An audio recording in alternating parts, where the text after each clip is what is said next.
Start करते हैं run SQL command line.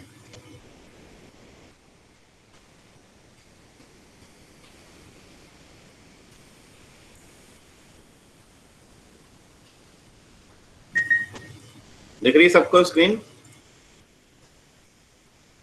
Yes sir. Student मैंने स्पेलिंग गलत लिखी है स्टूडेंट की। तो हमने कनेक्ट हो चुके हैं स्टूडेंट से। हमारे पास जो टेबल्स हैं वो कुछ यूं टेबल्स हैं, ठीक है। तो हमने डीडीएल कमांड्स पूरा पढ़ लिया था। आज हम पढ़ते हैं डीएमएल कमांड्स, ठीक है। तो डीएमएल कमांड्स में मेनली जो हमें पढ़ना है वो पढ़ना है इंसर्ट, डिलीट एंड अपडेट, ठीक है। और उसके बाद हमें पढ़ेंगे टीसीएल कमांड्स। टीसीएल कमांड से हम दो कमांड पढ़ेंगे, एक आता है आपका कमिट, एक आता है आपका रोल बैक, थर्ड आता है आपका सेव फाइंड। क्लियर है? तो आज का टॉपिक हमारा यही डिस्कशन रहेगा कि ये 6 कमांड्स को हम कैसे यूज करेंगे। क्लियर है? तो सबसे पहले मैं एक टेबल क्रिएट करता हूं, ठीक है। टेबल में डेफिनेशन लिखते हैं हम, क्रिएट टेबल, टेबल नेम। तो टेबल नेम हम ले लेते हैं, सपोज स्टूडेंट टेबल हमने ली हुई है, एमपी टेबल मेरे पास है, हम करते हैं आर ले लेते हैं, ठीक है।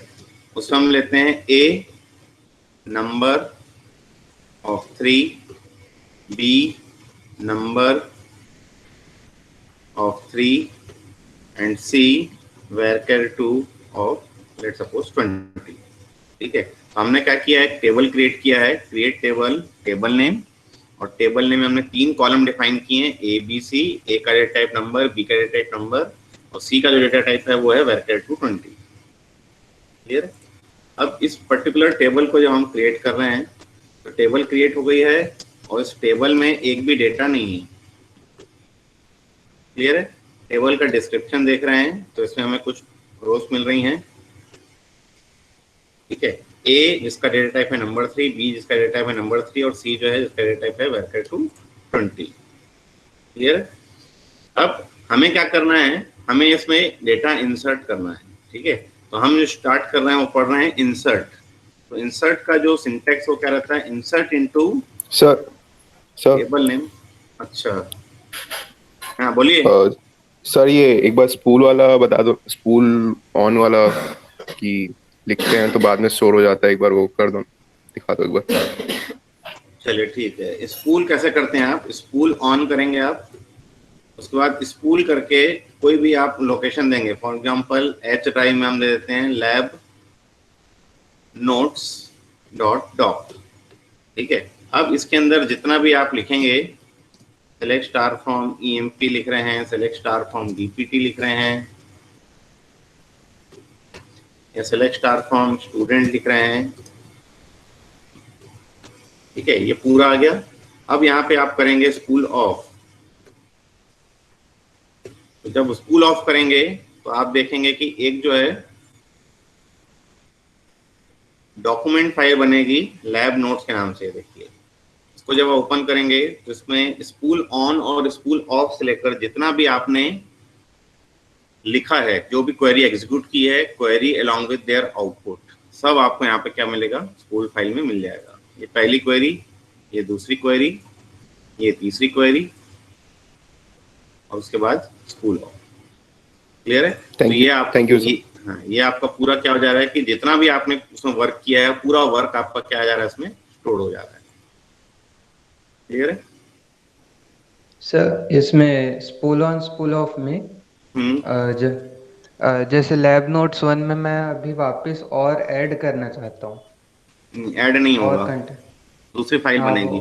ओवरराइट हो जाता है पूरा। हाँ, दूसरी फाइल बनेगी। नहीं सर, इसमें अपेंड करके ऐड हो जाता है। हाँ, तो देखिए आप जो भी है ऑप्शंस, आपको ऑप्शंस नेट में और भी मिल जाएंगे, अपेंड जो भी है, ठीक है। तो बेटर रहेगा आप नई फाइल बनाइए। क्लियर है? तो आ जाते हैं हम लोग हम जो कर रहे थे, हम क्या कर रहे थे, टेबल आर क्रिएट किए हुए हैं, इसमें एक भी डेटा नहीं है और इस टेबल में 3 कॉलम हैं, ठीक है, एक ए है, एक बी है और एक सी है, ठीक है।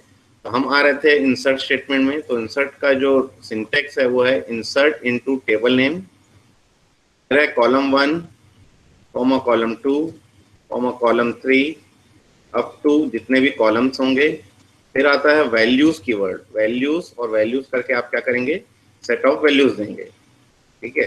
तो यहाँ पे आप देंगे सेट ऑफ वैल्यूज और उसके बाद आपका ये बंद हो जाएगा, क्लियर है। तो फॉर एग्जांपल अभी हम जो दे रहे हैं, हम ले रहे हैं insert into table name, table name is R, ठीक है। फिर हम लिख रहे हैं column name, so column name is A, column name is B, column name is C. Next is values keyword, और फिर मैं वैल्यू दे रहा हूँ 1, 2, लेट्स सपोज दिनेश, ठीक है। तो यहाँ पर मैंने सी के बाद भी क्या किया, कॉमा दे दिया है, ये सिंटेक्स गलत हो गया है। तो देखिए एक रो मेरी क्या हो गई, इंसर्ट हो गई है, ठीक है। अब इस पर्टिकुलर क्वेरी में मुझे क्या करना है, चेंज करना है, और चेंज करके मैं अब सेकंड रो कट कर रहा हूँ 2, 3 और नेम दे रहा हूं मैं कुमार, क्लियर है। तो इसमें हम क्या कर रहे हैं कि कॉलम का नेम भी बता रहे हैं और डेटा भी बता रहे हैं कि क्या डेटा डाल रहे हैं, ठीक है। तो इस सिंटेक्स का यूज ये है कि अगर आपको पहले बी की वैल्यू है उसके बाद ए की वैल्यू है, तो आप कॉलम ऑर्डर स्पेसिफाई करेंगे और उसके बाद उनकी वैल्यू स्पेसिफाई करेंगे कि पहले बी की वैल्यू डाल रहा हूं मैं, बी की वैल्यू सपोज 5 है मेरे पास, ए की वैल्यू सपोज 4 है मेरे पास, और फिर मेरे पास सी की वैल्यू है, तो सी की वैल्यू मेरे पास क्या है, 52, क्लियर है। तो ये अभी भी जो स्टोर हो रहा है इसमें डेटा, वो किस ऑर्डर में स्टोर होंगे, पहले में 1, फिर 2, तीसरे में 4, तो 1, 2, 4, ठीक है। यहाँ पर है 2, 3 और इसमें है 5, यहाँ पे आएगा 2, 3, 5, और दिनेश कुमार भावनानी ये आपका सी में, सी तो मैंने जो ऑर्डर है वो सी का ऑर्डर मैंने इंटैक्ट रखा है, चेंज नहीं किया है, तो उसी ऑर्डर में क्या हो रहे हैं, स्टोर हो रहे हैं, क्लियर है। So this is the syntax of insert statements, ठीक है। अब इसमें एक स्टेटमेंट, एक सिंटेक्स ये भी है कि आप क्या कर सकते हैं, डायरेक्टली लिख सकते हैं insert into table name, directly आप वैल्यूज करके सेट ऑफ वैल्यूज दे सकते हैं, ठीक है।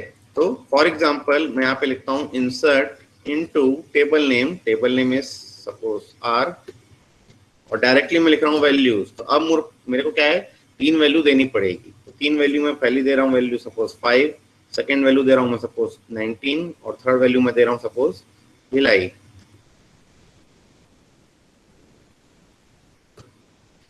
ठीक है। तो ये भी क्या हो जाएगा, आपका स्टोर हो जाएगा। लेकिन अब इन दोनों स्टेटमेंट में डिफरेंस क्या है, डिफरेंस ये है कि पहले मेरे को कॉलम ऑर्डर डिफाइन करना पड़ रहा था कि पहले मैं ए की वैल्यू दे रहा हूँ, बी की वैल्यू दे रहा हूँ, फिर सी की वैल्यू दे रहा हूँ, या मैं पहले बी की वैल्यू दे रहा हूँ, फिर ए की वैल्यू दे रहा हूँ, फिर सी की वैल्यू दे रहा हूँ।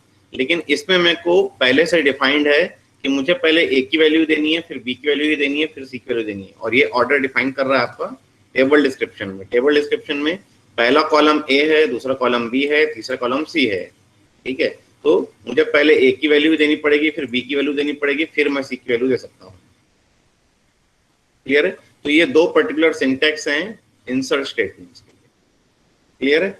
अब अगर मेरे को एक से ज्यादा रो इंसर्ट करनी है, ठीक है, तो MySQL में जब आप करते हैं तो आप लिखते हैं इंसर्ट इनटू आर और फिर लिखते हैं वैल्यूज, और वैल्यूज करके आप क्या करते हैं, फर्स्ट सेट ऑफ वैल्यूज देते हैं सपोज 1, 2, लेट्स सपोज दुर्ग, और फिर कॉमा करके आप क्या करते हैं, फिर से दे देते हैं 3, 4, लेट्स सपोज रायपुर। लेकिन ये क्वेरी यहाँ पे काम नहीं करेगी, ठीक है। ऐसा आप सेट ऑफ वैल्यूज दे सकते हैं MySQL में, ठीक है। This query works in MySQL but this query doesn't work in Oracle, ठीक है।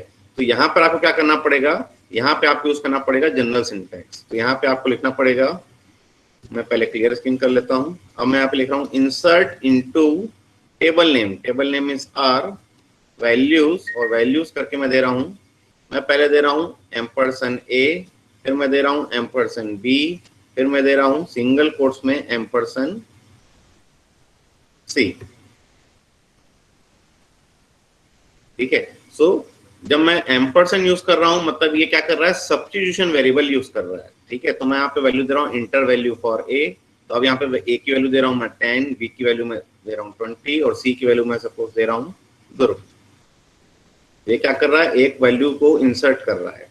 तो ये क्या कर रहा है, देखिए ओल्ड और न्यू दोनों दिखा रहा है। Old query is this, new query is this. ठीक है, तो इस ओल्ड क्वेरी में क्या कर रहा है, 10 की वैल्यू को इसमें सब्स्टिट्यूट कर रहा है, 20 की वैल्यू को इसमें सब्स्टिट्यूट कर रहा है, और ध्रुव को क्या कर रहा है, सी में सब्स्टिट्यूट कर रहा है।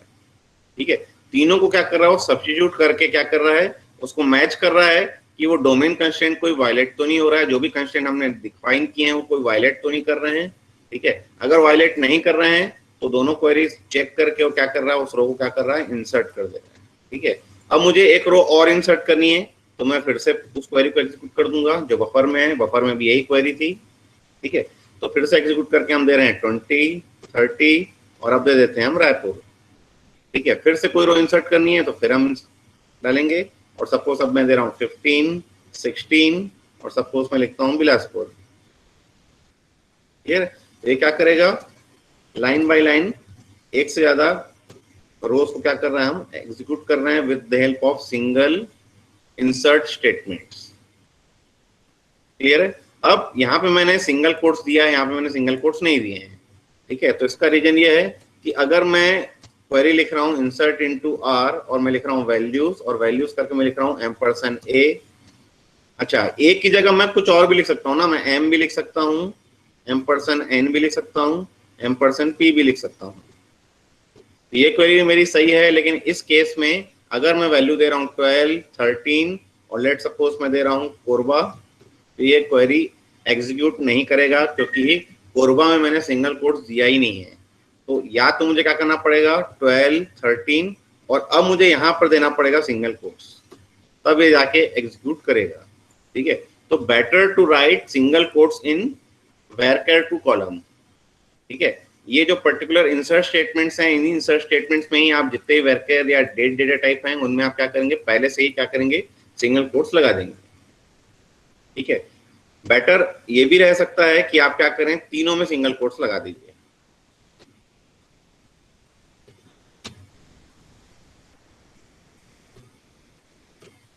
अब अगर आप दे रहे हैं 10, 11 और सपोज कोरबा लिख देते हैं हम, तो ये तब भी क्या करेगा, इसको एग्जीक्यूट कर देगा। ठीक है, इस केस में क्या कर रहा है कि इसको एज एन स्ट्रिंग ले रहा है और उसको स्टोर कर रहा है, तो वो क्या कर रहा है, ऑटोमेटिकली नंबर में कन्वर्ट कर दे रहा है जब उसको एग्जीक्यूट कर रहा है। ठीक है, आपने भले यहाँ पर स्ट्रिंग दिया है, लेकिन वो ऑटोमेटिकली उसको नंबर में इंसर्ट कर रहा है, लेकिन नंबर टू कैरेक्टर आपको कन्वर्ट करना पड़ता है, इसलिए आपको यहाँ पर क्या है कि सिंगल कोट्स देना ही पड़ेगा in case of varchar two column और varchar टू डेटा। क्लियर। तो this is all about insert statement. अब इंसर्ट स्टेटमेंट का हमने जनरलाइज सिंटैक्स पढ़ा है। अब मेरे पास सपोज करते हैं कि एक स्टूडेंट टेबल है। ठीक है, ये स्टूडेंट टेबल मेरी थोड़ी सी डिस्टॉर्ट होगा, चलो ठीक है छोड़ देते हैं इसको। हम क्या करते हैं, एक नई टेबल क्रिएट करते हैं स्टूड। ठीक है, पहले ये देखते हैं स्टूड नाम की टेबल है कि नहीं है। नहीं है। ठीक है, तो एक टेबल क्रिएट करते हैं, क्रिएट टेबल स्टूड एस, और मैं कुछ कॉलम्स ले लेता हूँ। ठीक है, या एक काम करते हैं, इस क्वेरी को भी छोड़ देते हैं क्योंकि इसमें ये टेबल मेरी जो है अकॉर्डिंग टू जो हम पहले पढ़ रहे थे उस टाइप नहीं है। हम फर्स्ट स्क्रिप्ट को फिर से एग्जीक्यूट करते हैं। एग्जीक्यूट करने के बाद ये मेरी स्टूडेंट टेबल मिल रही है। ठीक है, तो स्टूडेंट टेबल में मेरे पास है roll number, student name, Sam, branch, marks और प्रोजेक्ट नंबर। ठीक है, और ये कुछ डेटा भी हैं। ठीक है, अगर मैं लिख रहा हूँ सेलेक्ट स्टार फ्रॉम स्टूडेंट तो मुझे यही टेबल दिख रही है। क्लियर है। अब मुझे क्या करना है, इसकी एक रिप्लिका बनानी थी, तो मैं क्या कर रहा था, मैं लिख रहा था create table student, sorry create table name stud as select star from table name. तो टेबल नेम हम लिख रहे थे स्टूडेंट। अगर मैं ऐसे करके एग्जीक्यूट करूंगा तो पूरी की पूरी टेबल कॉपी हो जाएगी, डेटा भी कॉपी हो जाएगा। ठीक है, और अगर मैं लिख रहा था where P number that is equal to 121 तो इस केस में टेबल का पूरा स्ट्रक्चर कॉपी होगा, लेकिन डेटा सिर्फ 121 का ही कॉपी होगा, ठीक है, बाकी डेटा कॉपी नहीं होंगे, ठीक है। अब मैं क्या कर रहा हूं, मैं यहाँ पे लिख रहा हूँ 1 इज इक्वल टू 2, तो ये क्या कर रहा है, सिर्फ और सिर्फ टेबल का स्ट्रक्चर कॉपी कर रहा है, टेबल में एक भी डेटा नहीं है। अगर हम देखें सेलेक्ट स्टार फ्रॉम स्टूड, तो इसमें एक भी डेटा नहीं है, ठीक है। अब मुझे क्या करना है कि इस स्टूडेंट टेबल से 121 के जितने भी रिकॉर्ड्स हैं उसको कॉपी करना है और स्टूड में इंसर्ट करना है, ठीक है, मतलब inserting rows from one table to another table, ठीक है। तो इसके लिए मुझे क्या लिखना पड़ेगा, इंसर्ट इनटू, किस टेबल में इंसर्ट करना है, तो मुझे इंसर्ट करना है स्टूड टेबल में, और फिर हम जो वैल्यूज ले रहे थे और वैल्यूज करके हम जो क्या सेट ऑफ वैल्यूज दे रहे थे, ये सेट ऑफ वैल्यूज की जगह अब हम क्या करेंगे, हम यहाँ पर लिखेंगे value set. Value set means हम लिख रहे हैं select star from table name is student where p number that is equal to 121, ठीक है। तो पहले ये क्वेरी एग्जीक्यूट होगी और इस क्वेरी का जो भी आउटपुट आएगा वो इस पर्टिकुलर स्टूड टेबल के लिए वैल्यू सेट की तरह ऐड करेगा, और जितने भी 121 के रिकॉर्ड्स हैं वो क्या हो जाएंगे, इसमें इंसर्ट हो जाएंगे। तो 121 के यहाँ पे देखें तो 1 2 3 4 रिकॉर्ड्स थे, ये 4 रोज मेरी क्या हो गई, स्टूड टेबल में इंसर्ट हो गई। अब अगर मैं देख रहा हूँ सेलेक्ट स्टार फ्रॉम स्टूड, तो यहाँ पे क्या हो रही है, चारों के चारों रो 121 वाली इंसर्ट हो गई है। तो यहाँ मैंने स्टार लिखा है, स्टार मैंने इसलिए लिखा है क्योंकि स्टूड का स्कीमा और स्टूडेंट का स्कीमा, दोनों का स्कीमा सेम है, ठीक है। अब अगर मैं सपोज क्रिएट करता हूं, create table stood 121 S select, और मैं पहले देता हूं स्टूडेंट नेम, फिर मैं देता हूं रोल नंबर, फिर मैं देता हूं सैम, फिर मैं देता हूं ब्रांच, फिर मैं देता हूं प्रोजेक्ट नंबर, और फिर आखिरी में लिखता हूं मैं मार्क्स, उन प्रोजेक्ट में क्या मार्क्स मिल रहे हैं। From student where 1 that is equal to 2, ये मैं सिर्फ और सिर्फ क्या कर रहा हूँ, स्कीमा कॉपी कर रहा हूँ। तो अब इस टेबल में अगर मैं इसका डिस्क्रिप्शन देखूं तो एक टेबल क्रिएट हो गई स्टूडेंट 121 के नाम से, और इसमें सबसे पहला कॉलम क्या है, पहला कॉलम है स्टूडेंट नेम, दूसरा कॉलम है रोल नंबर, तीसरा है सेमेस्टर, चौथा है ब्रांच, फिर है प्रोजेक्ट नंबर और लास्ट में है मार्क्स, ठीक है। अब मुझे 121 के डेटा खाने हैं कहाँ से, स्टूडेंट से, और इंसर्ट करना है इसमें स्टूड 121। तो मुझे क्या करना पड़ेगा, मुझे करना पड़ेगा इंसर्ट इनटू स्टूड 121, और फिर मैं लिख रहा हूँ वैल्यू सेट। तो वैल्यू सेट में अब मैं स्टार नहीं लिख सकता, अब मुझे यही जो ऑर्डर है इसी को मुझे क्या करना पड़ेगा, फॉलो करना पड़ेगा, ठीक है। तो ऑर्डर क्या था, student name, roll number, sem, next one is branch, next one is project number, and last one is marks. From student where project number that is equal to 121, तब ये क्या हो रही है, 4 रोज इंसर्ट हो रही हैं स्टूड 121 में। क्लियर है। तो inserting data from one table to another table भी हम क्या कर सकते हैं, उस केस में वैल्यूज की जगह में क्या करना पड़ेगा, पूरा का पूरा वैल्यू सेट देना पड़ेगा, ठीक है। तो वैल्यू सेट जो है वो आपका क्वेरी डिफाइन करेगा कि इस क्वेरी में जो भी वैल्यूज आ रही हैं उनको हम क्या कर रहे हैं, इसमें इंसर्ट कर रहे हैं। लेकिन इंसर्ट करने के लिए उसका जो यूनियन कंपैटिबिलिटी टाइप की जो चीज है, मतलब जो कॉलम ऑर्डर इनका है वही कॉलम ऑर्डर इनका भी होना चाहिए विद देयर डोमेन, ठीक है, तभी वो इंसर्ट कर पाएगा, अदरवाइज वो इंसर्ट नहीं कर सकता।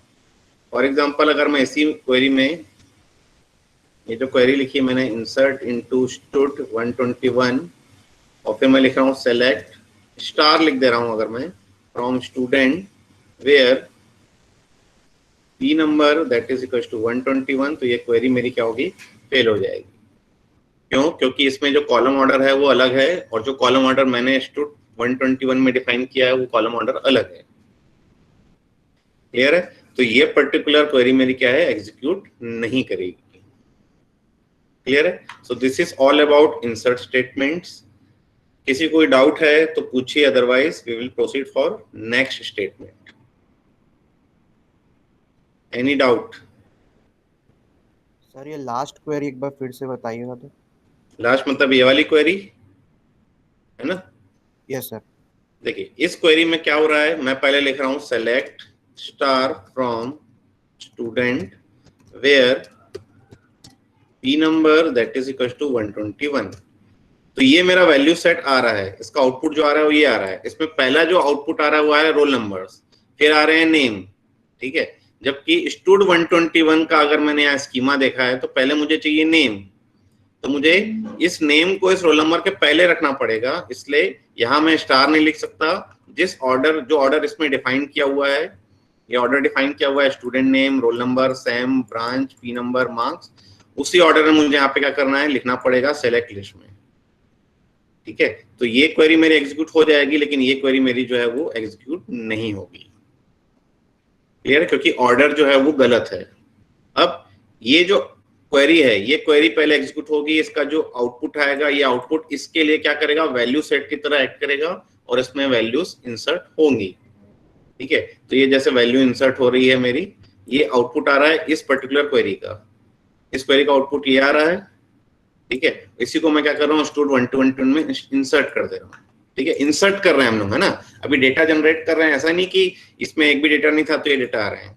ये क्वेरी को अगर मैं फिर से एग्जीक्यूट करूंगा तो ये फिर से एग्जीक्यूट हो जाएगी, ठीक है, और उसमें डुप्लीकेट डेटा चले जाएंगे। For example insert into stud 121 as sorry select, पहले मेरे को देना है स्टूडेंट नेम, फिर देना है मुझे रोल नंबर, फिर मुझे देना है सेमेस्टर, फिर मुझे देना है ब्रांच, फिर मुझे देना है प्रोजेक्ट नंबर, फिर दे रहा हूँ उस प्रोजेक्ट नंबर में क्या पर्टिकुलर मार्क्स मिले हैं, from student where P number is equal to 121 inserted है पहले से, मैं चाहूँ तो 122 कर सकता हूँ, मैं चाहूँ तो 123 कर सकता हूँ, अगर 121 भी करूंगा तो भी इंसर्ट हो जाएगा, क्योंकि इसमें कोई भी कंस्ट्रेंट डिफाइन नहीं है कि ये मेरा प्राइमरी की है या ये मेरा यूनिक रहेगा, ऐसा कुछ भी यहाँ मैंने डिफाइन नहीं किया है।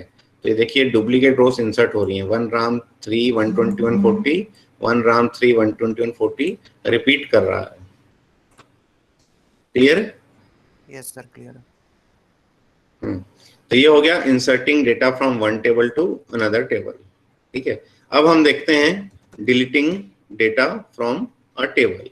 तो हम फिर से देखते हैं, हमारे पास एक सर हाँ सर इंसर्ट करते वक्त अगर नंबर ऑफ कॉलम से कम वैल्यूज दिए हमने तो फिर क्वेरी फेल हो जाएगी। Okay sir.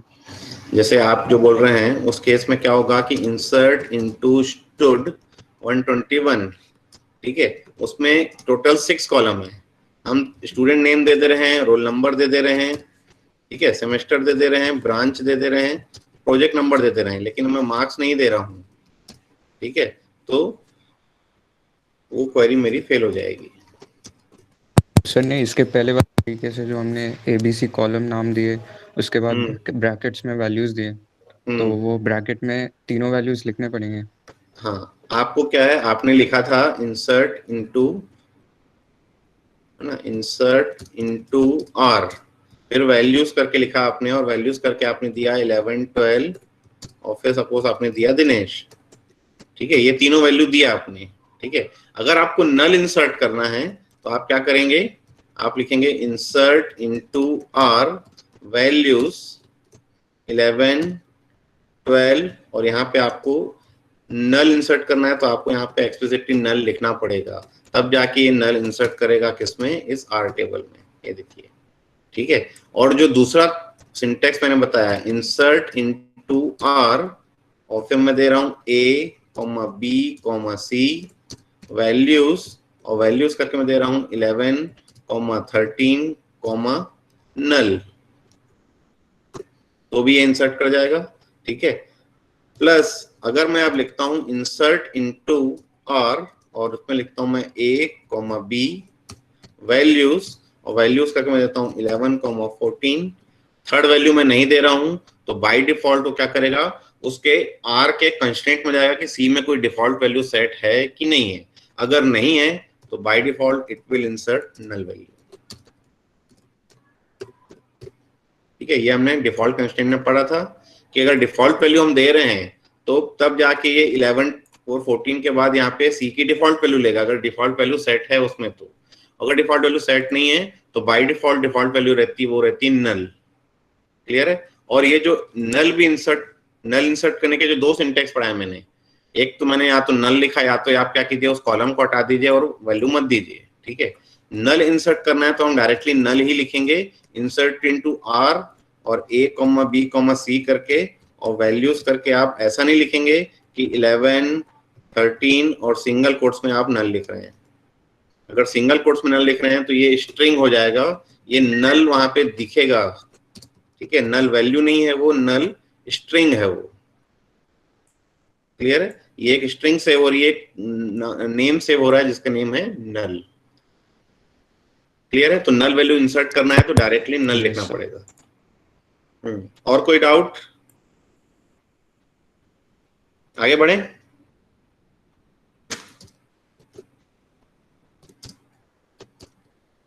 चलिए, अब हमारे पास है स्टूडेंट 121, है ना। ये इसमें डुप्लीकेट रोज इंसर्ट हो चुकी हैं, इसको अपन बाद में देखते हैं, स्पेशल केस आ गया है यहाँ पर। हमारे पास अभी भी एक टेबल है जिसका नाम है स्टूडेंट। ठीक है, अब मुझे इसमें से डेटा डिलीट करना है। ठीक है, तो डेटा डिलीट करने का जो सिंटेक्स है वो क्या है? Delete from table underscore name. ठीक है, that means delete from table name और फिर where some condition. Condition means where column name that is equal to some value. ठीक है, so this belongs to the condition and this condition is an optional keyword। मतलब बिना condition के भी मैं क्या कर सकता हूँ? डिलीट फ्रॉम टेबल नेम लिख सकता हूँ। ठीक है, अब इनको एग्जीक्यूट करके देखते हैं। तो हम लिख रहे हैं डिलीट फ्रॉम स्टूडेंट। ठीक है, डिलीट फ्रॉम स्टूडेंट वेयर। अब मुझे क्या डेटा डिलीट करना है? मुझे डेटा डिलीट करना है कि ऐसे स्टूडेंट डिलीट करो जो प्रोजेक्ट 121 में वर्क कर रहे हैं। तो मुझे यहाँ लिखना पड़ेगा P number that is equal to 121। तब जितने भी प्रोजेक्ट नंबर 121 वाले रिकॉर्ड हैं वो डिलीट हो जाएंगे। और डिलीट मतलब ये पूरी की पूरी रो डिलीट हो जाएगी। ऐसे नहीं कि सिर्फ ये वैल्यू डिलीट हो रही है। ठीक है, रो मतलब डिलीट मतलब पूरी पूरी रो डिलीट होगी। ठीक है, तो अब अगर आप देखेंगे तो सेलेक्ट स्टार फ्रॉम स्टूडेंट में 121 का जो डेटा है वो डिलीट हो चुका है। ठीक है, हालांकि मैं इसको अभी भी रोल बैक कर सकता हूँ। मैंने अगर रोल बैक किया तो ये पूरी का पूरा डेटा अभी भी क्या हो रहा है? वापस आ जा रहा है मेरा। ठीक है, ये हमने डिफरेंस पढ़ा था, difference between delete and truncate में, कि after deleting data from delete statement we can get back our data from roll back statement. ठीक है, और we can roll back our data, but after truncating data from truncate statement we can not roll back. ठीक है, ये हमने पढ़ा था। तो ये रोल बैक भी आज हम पढ़ेंगे क्या होता है अगर टाइम रहा तो। ठीक है, अब डिलीट का एक हमने देखा कि डिलीट फ्रॉम टेबल नेम। हाँ सर, ट्रंकेट वाला कमांड वेयर क्लॉज के साथ यूज नहीं होता क्या? नहीं, ट्रंकेट में वेयर क्लॉज यूज नहीं होता है। Truncate means all the data, truncating all the data, deleting all the data. Yes sir. ठीक है, अब मुझे यहाँ पर कंडीशन कोई दूसरी देनी है तो हम दूसरी कंडीशन में दे सकते हैं। For example student name is equal to Ram. तो ये राम का रिकॉर्ड डिलीट करेगा। तो मेरे पास 3 राम के रिकॉर्ड थे, 1, 2, 3। ये तीनों रिकॉर्ड क्या करेगा? वो डिलीट कर दिया है। हम क्या कर देते हैं? फिर से इसको रोल बैक कर देते हैं। ठीक है, और हम क्या करते हैं? अब देखते हैं इसमें थोड़ा एडवांस सिंटैक्स। अगर मुझे मल्टीपल कंडीशंस देनी है तो मैं क्या करूंगा? एंड लगाऊंगा या और लगाऊंगा। जो एंड और ऑपरेटर हमने पढ़े थे वो हम अभी भी यूज कर सकते हैं यहाँ पर भी। तो डिलीट फ्रॉम स्टूडेंट वेयर, मुझे एक से ज्यादा कंडीशन देनी है। फॉर एग्जांपल प्रोजेक्ट आईडी उसकी 121 होनी चाहिए एंड उसका सेमेस्टर 3 होना चाहिए, तो ही उसको डिलीट करिए। ठीक है, तो 121 के देखिए 3 रिकॉर्ड्स हैं, सॉरी 4 रिकॉर्ड्स हैं। यहाँ पर भी 3 121 है, यहाँ पर 5 121 है, यहाँ पर 3 121 है, यहाँ भी 3 121 है। ठीक है, तो एक काम करते हैं, यहाँ पर हम दे देते हैं 5। ठीक है, तो सिर्फ यही वाला एक रिकॉर्ड डिलीट होगा, बाकी रिकॉर्ड्स आपके डिलीट नहीं होंगे। क्लियर है? अगर आप देखें तो यही एक रिकॉर्ड डिलीट हो रहा है, बाकी रिकॉर्ड आपके डिलीट नहीं हो रहे हैं। क्लियर है? तो delete from table name where condition, condition आप डिफाइन जो भी करना है आप कर सकते हैं, ठीक है। और इन कंडीशन में आप चाहें तो सब क्वेरी भी यूज कर सकते हैं, हालांकि मैंने सब क्वेरी आप लोगों को अभी तक पढ़ाई नहीं है। फॉर एग्जाम्पल डिलीट फ्रॉम, मेरे पास क्या है, दो टेबल है, मान के चलते हैं मेरे पास एक टेबल है सेलेक्ट स्टार फ्रॉम प्रोजेक्ट और सेलेक्ट स्टार फ्रॉम स्टूडेंट, ठीक है, दो टेबल है। अब इस टेबल में मैं क्या कर रहा हूं कि मुझे P1 प्रोजेक्ट में जो भी स्टूडेंट वर्क कर रहे हैं उनको डिलीट करना है, ठीक है। तो P1 प्रोजेक्ट में कौन से स्टूडेंट वर्क कर रहे हैं वो मुझे पहले P1 का प्रोजेक्ट नंबर निकालना पड़ेगा, फिर उस प्रोजेक्ट में कौन वर्क कर रहा है उसको डिलीट करना पड़ेगा, ठीक है। तो मुझे लिखना पड़ेगा डिलीट फ्रॉम स्टूडेंट, मुझे तो डिलीट स्टूडेंट ही करना है, प्रोजेक्ट तो डिलीट नहीं करना है। तो मैंने लिखा delete from project, sorry delete from student, और फिर मैं लिख रहा हूँ where P number that is equal to, और फिर मैं यहाँ पे एक सब क्वेरी यूज कर रहा हूँ, मैं लिख रहा हूँ select P number from project where P name that is equal to P2, ठीक है। मुझे P2 में जो भी स्टूडेंट वर्क कर रहे हैं उनको डिलीट करना था, तो मैंने P2 का पहले प्रोजेक्ट नंबर निकाला, फिर प्रोजेक्ट नंबर को मैंने सप्लाई कर दिया P नंबर में, तो वो रिकॉर्ड्स डिलीट हो जाएंगे। तो 122 में एक ही स्टूडेंट वर्क कर रहा था श्याम, वो श्याम मेरा क्या हो जाएगा, यहाँ से डिलीट हो जाएगा। अगर मैं यहाँ पे लिखता हूँ सेलेक्ट स्टार फ्रॉम स्टूडेंट, तो ये मेरा क्या हो रहा है, श्याम वाली रो डिलीट हो गई है। इंस्टेड ऑफ 7 रोज अब ये दिखा रहा है 6 रोज, सेकेंड रो जो थी वो शाम वाली जो थी वो क्या हो गई, डिलीट हो गई। क्लियर है? तो हम चाहें तो डिलीट में सब क्वेरी भी यूज कर सकते हैं। ये सब क्वेरी आज हम शाम को लैब में पढ़ेंगे कि सब क्वेरीज क्या होती हैं, कैसे वर्क करती हैं और कितने टाइप की सब क्वेरीज होती हैं। क्लियर है? तो डिलीट स्टेटमेंट में आखिरी जो स्टेटमेंट है कि डिलीट फ्रॉम, अगर मैं टेबल नेम लिख रहा हूं विदाउट एनी कंडीशन, तो ये सारी की सारी रोज को क्या कर रहा है, डिलीट कर दे रहा है। क्लियर है? अब इसमें एक भी डेटा नहीं है। क्लियर है? तो ये जो डिलीट हो रहा है या जो हम इंसर्ट भी कर रहे थे वो सब के सब बफर में इंसर्ट हो रहे हैं। ठीक है, डेटाबेस में कुछ भी डिलीट नहीं हो रहा है। डेटाबेस में तभी डिलीट होगा जब मैं फाइनली उसको कमिट कर दूंगा। क्लियर है? तो डिलीट स्टेटमेंट, किसी को doubt? Any doubt? No sir, कोई डाउट नहीं है। एक मैं आप लोगों को ना असाइनमेंट देता हूं जो आप लोगों को करना है। इसमें नो रोज सेलेक्टेड क्यों आ रहा है? अच्छा, मैंने रोल बैक लिख दिया था। ठीक है, चलिए, मैंने रोल बैक लिख दिया था तो इसमें सारा डेटा चला गया ना इसका भी, क्योंकि इंसर्ट के बाद मैंने कमिट तो किया नहीं था और मैंने क्लियर स्क्रीन कर दिया तो वो भी चला गया। चलिए एक काम करते हैं, अगर मेरे पास डेटा है तो मैं फिर से जनरेट कर सकता हूँ। स्टूडेंट में भी एक भी रिकॉर्ड नहीं है। अगर मैं रोल बैक करूं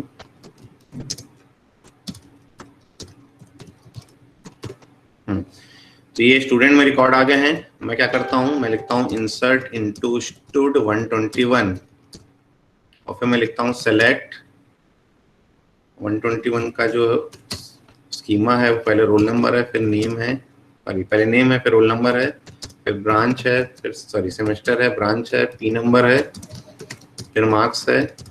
मैं लिख रहा हूँ from student where P number that is equal to 121।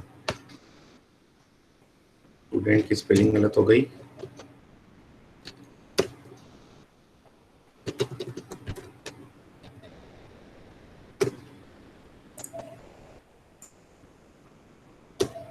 ठीक है, तो 4 रोज क्रिएट हो गई। मैं इसको फिर से एग्जीक्यूट कर रहा हूं तो 4 रोज फिर से क्रिएट हो गई। ठीक है, मैं इसको कमिट कर देता हूं यहाँ पर। अब मेरे पास यहाँ पर जो है इस टेबल में, कौन सी टेबल में, स्टूड 121 में डुप्लीकेट रोज आ गई हैं। देखिए राम भी 2 बार है, ठीक है, ये राम 2 बार है, गोपाल 2 बार है, फिर ये राम 1 वाला 2 बार है, राम नल 3 वाला भी 2 बार है। ठीक है, अब मुझे क्या करना है, इसमें से डुप्लीकेट रोज को डिलीट करना है। ठीक है, हालांकि ये क्वेरी मैं आप लोगों को पहले भी पढ़ा चुका हूं क्योंकि आप लोगों ने एमपी टेबल को 2 बार रिपीट कर दिया था ना। तो आपको क्या लिखना पड़ेगा यहाँ पे लिखना पड़ेगा डिलीट फ्रॉम टेबल नेम। तो टेबल नेम इज 121 ठीक है, डिलीट फ्रॉम टेबल नेम और फिर लिखेंगे where row ID not in, और यहाँ पे लिखेंगे select minimum of row ID from table name is stud 121, और फिर आप लगाएंगे ग्रुप बाई, और ग्रुप बाई करके सारे कॉलम नेम डिफाइन करने पड़ेंगे, roll number, sem, branch, P number and marks. तब जाके क्या करेगा ये 8 में से 4 रोज को डिलीट कर दिया, जो भी डुप्लीकेट रोज थी वो क्या हो गई, मेरी डिलीट हो गई। तो 121 में अब जो है सारी यूनिक वैल्यूज हैं, ठीक है, डुप्लीकेट रोज क्या कर दिया उसने, डिलीट कर दिया। तो ये क्वेरी अभी आप लोगों को अभी भी समझ में नहीं आएगी, इसके लिए 1-2 लैब और अटेंड करने पड़ेंगे। जब मैं टॉप एनालिसिस पढ़ाऊंगा तब आप लोगों को मैं रो आईडी और रो नाम के बारे में बताऊंगा, ठीक है। अभी इस क्वेरी को आप क्या करेंगे, सिर्फ समझेंगे कि ऐसी कुछ क्वेरी है, और ये क्वेरी इंटरव्यूज में पूछी जाती हैं कि how to delete duplicates from the table, ठीक है। डुप्लीकेट वैल्यूज को मैं क्या करूं, कैसे डिलीट कर सकता हूं। तो ये क्वेरी को एक बार और मैं आपको जब मैं रो आईडी रो नाम पढ़ाऊंगा तब फिर से पढ़ा दूंगा। क्लियर है? अब डिलीट में किसी को डाउट है कुछ तो पूछ सकता है। Any doubt from delete statement?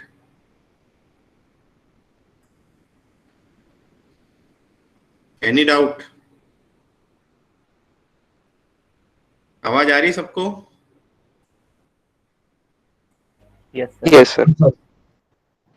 बड़ा जल्दी रिस्पांस किया यार तुमने। नेक्स्ट आ जाते हैं अपडेट टेबल। तो अपडेट का जो सिंटेक्स है वो है अपडेट टेबल नेम सेट और फिर है column name that is equal to new value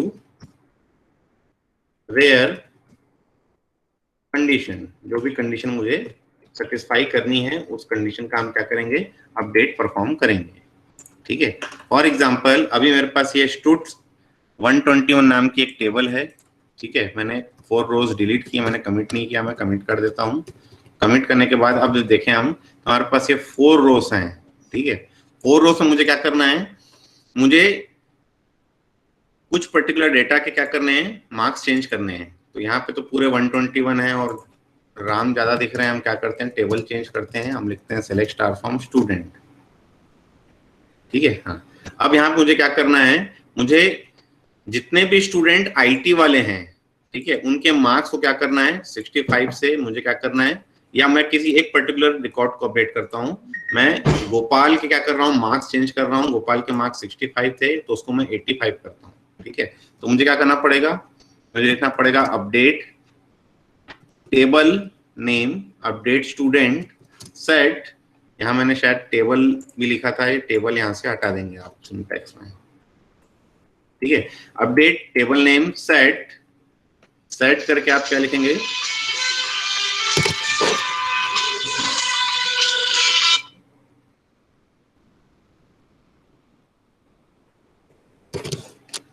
तो अपडेट स्टूडेंट सेट, और सेट करके आप क्या करेंगे, कंडीशन डिफाइन करेंगे, sorry column name is equal to value. तो कॉलम नेम क्या मार्क्स करना है मुझे, मार्क्स मुझे करने हैं 85, वेयर किसका करना है मुझे student name is equal to Gopal का करना है। तो ये क्या हो गया, एक रो मेरी क्या हो गई, अपडेट हो गई। अगर हम देखें तो अब उसका क्या हो गया है, जो मार्क्स 65 था उसकी जगह क्या हो गया, वो 85 हो गया है, ठीक है। तो syntax is update table name set column name is equal to new value where condition क्या है, कंडीशन हम जो भी डिफाइन करना चाहते हैं, कंडीशन एक से ज्यादा कंडीशन भी हो सकती हैं। For example update table name is student set column name, suppose मैं मार्क्स को ही अपडेट कर रहा हूं, मैं कर रहा हूं 90, ठीक है। वेयर किसका करना है मुझे, जिसका प्रोजेक्ट नंबर 121 है एंड सेमेस्टर वैल्यू जो है वो क्या है, 5 है, ठीक है। तो सेमेस्टर वैल्यू 5 और प्रोजेक्ट 121, इसका जो मार्क्स 85 था उसकी जगह क्या हो गया, वो 90 हो जाएगा। क्लियर है? तो एक से ज्यादा कंडीशन में मैं क्या कर सकता हूँ, इसमें दे सकता हूँ। तो सेलेक्ट स्टार फ्रॉम स्टूडेंट अगर मैं लिख रहा हूँ तो अब ये क्या हो जा रहा है, इसका मार्क्स जो हो जा रहा है वो 90 हो जा रहा है, ठीक है। और अगर मैं लिखता हूं update table name is student, set marks is equal to let's suppose 50, where P number that is equal to 121, ये सारे के सारे 121 के रोज के मार्क्स को क्या करेगा, चेंज कर देगा। ठीक है, तो 121 प्रोजेक्ट में जो भी स्टूडेंट वर्क कर रहे हैं सभी के मार्क्स क्या हो जाएंगे, 50 हो जाएंगे। ठीक है, यहाँ भी 50, यहाँ भी 50, यहाँ भी 50 और यहाँ भी 50। ठीक है, और लास्ट में अगर मैं लिखता हूं update table name set table name is student, set marks is equal to let suppose मैं देता हूं 70 मार्क्स। ठीक है, और मैं कंडीशन दिया ही नहीं, तो क्या करेगा, सारे के सारे रोज को क्या कर देगा, ये अपडेट कर देगा। ठीक है, तो इसमें क्या हो रहे हैं, सभी के मार्क्स क्या हो गए, 70 हो गए। ठीक है, सभी के मार्क्स क्या हो जाएंगे, ये 70 कर देगा। ठीक है, तो यहाँ पे देखिए एक पर्टिकुलर रो थी जिसमें सारे के सारी नल वैल्यूज थी, अब उसमें क्या हो रहा है, मार्क्स क्या हो गई उसकी, 70 हो गई। क्लियर है? So this is all about update statement. किसी कोई डाउट है तो पूछ सकते हैं। सर वो कमिट का यूज किए थे फिर? कमिट का यूज क्यों किए थे, कमिट का यूज हम तब कर रहे हैं कि insert statement, delete statement, update statement में जो भी परफॉर्म कर रहा हूं वो क्या करेगा, टेम्पररी डेटा में काम करेगा। ठीक है, मतलब वो क्या करेगा कि अपने बफर में अपडेट कर रहा है लेकिन डेटाबेस में वो अपडेट नहीं कर रहा है। जब तक मैं कमिट नहीं करूंगा डेटाबेस में कुछ भी अपडेट नहीं होगा। क्लियर है? Yes sir. एक कमिट और रोल बैक जो है, आज टाइम बचा नहीं है, नहीं तो मैं आज ये भी कराने वाला था। ठीक है, कमिट एंड रोल बैक हम अगली क्लास में देखेंगे। ठीक है, commit, roll back and save point हम अगली क्लास में देखेंगे डिटेल में। अभी अपडेट में कोई डाउट है तो पूछ सकते हैं। सर वो रोल नंबर में ब्रांच कैसे ऐड करेंगे, रोल नंबर 1 में? रोल नंबर 1 में ब्रांच है ना। अब देखिए रोल नंबर 1 मेरा खाली पड़ा है, रोल नंबर 1 में ब्रांच वैल्यू खाली है। ठीक है, मुझे क्या करनी है, अपडेट करनी है। तो मैं लिखूंगा update student set branch is equal to, क्या देनी ब्रांच बताइए, CSC दे दूं, वेयर। अब वेयर करके अगर मैं लिखता हूं roll number is equal to 1, तो क्या करेगा, इसका भी चेंज कर देगा, इसका भी चेंज कर देगा। ठीक है, अगर मैं एक और कंडीशन देता हूं कि name is equal to Ram, तो भी दोनों का सेम है, सेमेस्टर इज इक्वल टू 3, तो भी सबका सेम है, सारी वैल्यू सेम है। ठीक है, सारी वैल्यू सेम है, बस इस राम का CSC है, यहाँ पर खाली था, तो यहाँ पर अगर रोल नंबर इक्वल टू 1 कर देंगे तो सभी जितने भी रोल नंबर 1 है सभी की ब्रांच क्या कर देगा, वो CSC कर देगा।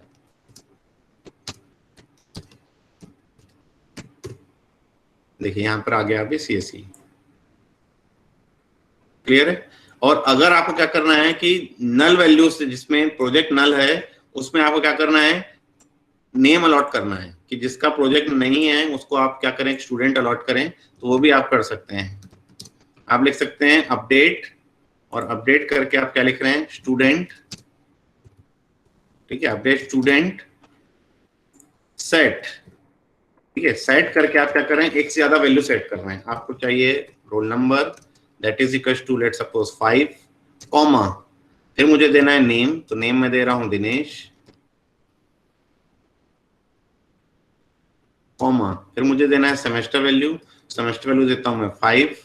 ठीक है, where P number that is null. ठीक है, इक्वल टू नल मैं नहीं कर सकता, मैं क्या कर रहा हूँ, पी नंबर इज नल, जो इस नल ऑपरेटर हमने सिलेक्ट में पढ़ा था, यहाँ भी वो सेम है। तो ये क्या कर रहा है, एक रो अपडेट कर रहा है, और अपडेट में मैंने क्या क्या अपडेट किया है, उसका मैंने मल्टीपल डेटा अपडेट किए हैं। मैंने क्या किया, उसका रोल नंबर भी अपडेट किया, उसका नेम भी अपडेट किया, उसका सेमेस्टर भी अपडेट किया। मैंने अभी भी ब्रांच अपडेट नहीं किया, इसलिए वो अभी भी नल है। प्रोजेक्ट नंबर तो नल हमने सर्च किया हुआ था कि जिसका नल है उसी का ये 3 वैल्यू आपको क्या करना है, अपडेट करना है। तो एक से ज्यादा वैल्यूज भी मैं अपडेट कर सकता हूं। अपडेट करने के लिए मैं कॉमा यूज करूंगा, मैं एंड नहीं लगाऊंगा। ठीक है, इस क्वेरी में एंड नहीं लगेगा, इस क्वेरी में क्या करेगा, कॉमा लगेगा। First column name is equal to new value, comma, second column name is equal to new value, comma, third column name is equal to new value. मैं चाहूं तो ब्रांच भी उसका अपडेट कर सकता था। क्लियर है? प्लस ये जो कंडीशन है, कंडीशन जो थी मेरी, क्या है कंडीशन, ये where P number equals to 121 या where P number is null, ये कंडीशन में भी मैं सब क्वेरी यूज कर सकता हूँ. For example, if I have two particular tables, first table is project, second table is student. ठीक है, ये दो टेबल्स हैं, मुझे परफॉर्म करना है अपडेट स्टूडेंट सेट. अब मुझे क्या करना है, मुझे मार्क्स सेट करने हैं. जो भी 121 प्रोजेक्ट में वर्क कर रहा है उसके मार्क्स मुझे क्या करने हैं, सेट करने हैं कि उसके मार्क्स मेरे 80 कर दीजिए. तो मैं लिखूंगा set marks is equal to 80 where p number in select p number from project where p name that is equals to p2. तो p2 में जो भी वर्क कर रहे हैं उनके मार्क्स क्या कर देगा, 80 कर देगा. ठीक है, तो p2 में एक ही स्टूडेंट वर्क कर रहा था. ठीक है, 122 में एक ही स्टूडेंट कर रहा था, उसके मार्क्स क्या हो गए, अपडेट हो गए. तो मैं चाहूं तो यहाँ पर मैं क्या कर सकता हूँ, सब क्वेरी भी यूज कर सकता हूँ अपडेट में भी. क्लियर? अब मैं चाहता हूं कि दो कॉलम है मेरे पास. अगर मैं डिस्क्रिप्शन देखूं स्टूडेंट, तो मेरे पास रोल नंबर का जो डेटा टाइप है वो नंबर ऑफ 3 है, पी नंबर का भी जो डेटा टाइप है वो नंबर ऑफ 3 है. ठीक है, मतलब इन दोनों में 3 डिजिट के ही नंबर स्टोर कर सकता हूँ, दोनों का डोमेन सेम है. ठीक है, अब मैं चाहता हूँ कि रोल नंबर में जो वैल्यूज हैं वो प्रोजेक्ट में चले जाएं और जो प्रोजेक्ट में वैल्यूज हैं वो रोल नंबर में चले जाएं. ठीक है, ये भी एक इंटरव्यू क्वेश्चन है कि राइट ए प्रोग्राम और write a query to swap the values from 2 particular columns. ठीक है, 2 पर्टिकुलर कॉलम की वैल्यू मुझे स्वैप करनी है. स्वैप मैं तभी कर सकता हूं जब उनके डोमेन सेम हों, अदरवाइज मैं स्वैप नहीं कर सकता. फॉर एग्जांपल, मैं नेम और ब्रांच को भी स्वैप कर सकता हूं क्योंकि दोनों का जो डेटा टाइप है वो varchar 20 ही है. ठीक है, तो मैं नेम और ब्रांच को क्या कर रहा हूँ, स्वैप करके देखते हैं. तो इसके लिए मुझे यहाँ पे लिखना पड़ेगा अपडेट स्टूडेंट सेट. मुझे क्या करना है, नेम में ब्रांच डालनी, ब्रांच में नेम डालना है. तो मैं लिखूंगा S name is equal to branch comma branch is equal to S name. तो ये मेरी क्या हो गई, 8 रोज अपडेट हो गई और सारी की सारी वैल्यूज मेरी क्या हो गई, जो ब्रांच वैल्यूज थी वो किस में आ गई, नेम में आ गई. ये देखिए सारे नेम्स में क्या हो गए, ब्रांच वैल्यूज आ गई. यहाँ पूरी ब्रांच में क्या हो गई, नेम्स आ गए. ठीक है, तो ये हो गई हमारी क्वेरी कि write a query to swap the values from 2 different columns having same domain और सेम डेटा टाइप. क्लियर है? तो अब यहाँ पर दिमाग नहीं लगाना है कि पहले ब्रांच वैल्यू अगर सेमेस्टर नेम में चले गई तो फिर मैं उस नेम को वापस ब्रांच में डालूंगा तो वैल्यू सेम नहीं हो जाएगी. तो ये मैं पहले ही बता चुका हूं कि SQL is a non procedural language. Procedure हम इसमें कोई फॉलो नहीं करते हैं. SQL is a non procedural language. Clear है? तो यहाँ पर हमने लिख दिया कि स्टूडेंट नेम मुझे ब्रांच वैल्यूज चाहिए, ब्रांच मुझे स्टूडेंट नेम चाहिए, तो वो क्या करेगा, स्वैप कर देगा. क्लियर है? तो this is all about update statement. तो इंसर्ट डिलीट अपडेट ये हमने आज पढ़ लिया है. ठीक है, ये हम नहीं पढ़ पाए. ठीक है, इसको हम देखेंगे अगली क्लास में. टीसीएल कमांड्स, और टीसीएल कमांड्स के बाद हमें डीसीएल कमांड्स भी देखना है जिसमें हमें पढ़ना है ग्रांट एंड रिवोक. ठीक है, यहाँ पर ग्रांट एंड रिवोक स्टेटमेंट भी हमें पढ़ने हैं. तो ये टीसीएल डीसीएल इनके लिए हम क्या करेंगे, एक और क्लास अटेंड करेंगे.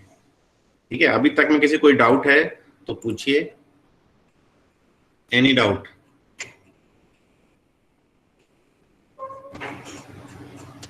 Any doubt? आवाज आ रही सबको? Yes sir. कोई डाउट नहीं है?